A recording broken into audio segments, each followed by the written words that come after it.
Good afternoon, everyone. This is James Ramelli here with a fantastic trade setup that we went over last week in AXP American Express. So this stock reported earnings last week, and I want to run through how we actually do our evaluations and analysis using our earnings trading plan, using a trade that I actually took last week in American Express after running it through this plan. So the first part of the plan is to evaluate the historical movement record of the stock on earnings. So we take a look at how the stock has behaved on earnings day over the past 12 quarters. And what we saw in AXP was that the stock sold off 8 times and rallied 4 times with an average move of 3%. So that tells me that the stock tends to sell off twice as often as it rallies. After I know what my historical movement set is like, I want to know what the market makers in the options market are thinking about the stock this time around. So I back out what their expectations are by looking at the price of the at the money straddle.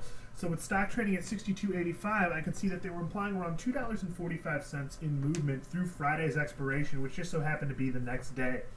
So they were looking at a 3.9% movement to the upside or downside by the next day's close.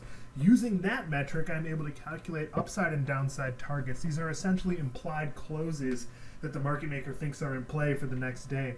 65.30 was my upside target and 60.40 was my downside target. Now, to determine whether or not I thought the stock was rallying or going to sell off, I also compared my historical movement to what I have on the chart right now. Looking at price action, you can see from the chart behind us here that American Express, very bearish. This is the day before they reported earnings. Very bearish, very clear downtrend, very, very well established bear trend as well. So we're able to call this a very bearish chart. So what I ended up doing was buying the 62.60 put spreads in AXP that expired the next day for 57 cents, risking $57 per one lot to make a potential $143 per one lot with a break even of 61.43. Now, this is a trade that profits at max if we go below 60 on expiration. And I picked that 60 strike because it's as close as I could get to the downside target of 60.40. We'll take a look at what happened.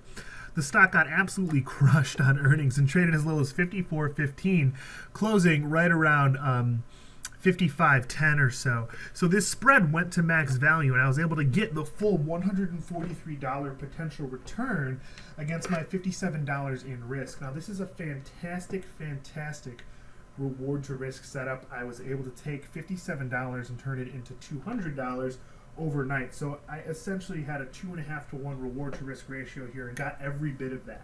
This is exactly the kind of setup that I'm looking for and the exact kind of setup that this trading plan helps guide me into using a methodical and systematic method for determining best setups for catalyst events like earnings. We're going to have a lot more examples coming out this week, so pay attention. Keep your eyes open for more emails. If you're interested about learning more about earnings, this is going to be a good week for you guys to see some content that we're going to be developing about how we can use this trading plan to better trade earnings. So thank you guys very much.